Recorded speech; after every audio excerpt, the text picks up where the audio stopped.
अधिवेशनामध्ये व येणाऱ्या सर्व अधिवेशनामध्ये लोकांच्या वतीने महाराष्ट्राच्या हिताचे प्रश्न मांडत असताना आम्ही महाविकास आघाडी म्हणूनच त्या ठिकाणी लढताना आपल्या सगळ्यांना बघायला मिळेल.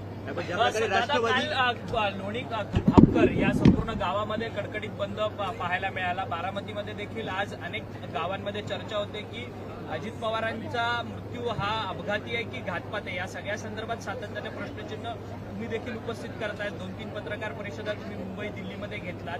लोकांकडनं ही आता मागणी होते की या सगळ्या संदर्भातली चौकशी निष्पक्षपणे आणि लवकरात लवकर व्हावी. बारामतीकरांवर अजित काकांचं प्रेम होतं आणि बारामतीकरांचं सुद्धा अजित काकांवर प्रेम आधी होतं आणि आयुष्यभर त्या ठिकाणी तिथं राहील.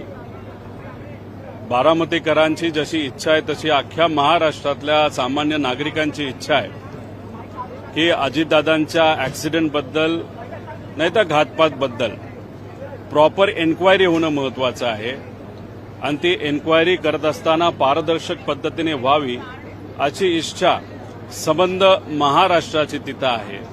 त्यामुळे लोक स्वतःहून पुढाकार घेऊन दादांना न्याय मिळावा म्हणून त्या ठिकाणी तो लढा तिथं उभा करत आहेत. त्यामुळे त्या लोकांची जशी इच्छा आहे त्याच पद्धतीने पारदर्शक पद्धतीचा हा सगळा इन्व्हेस्टिगेशन होईल, तपास होईल अशी अपेक्षा आपण सर्वजण करूया.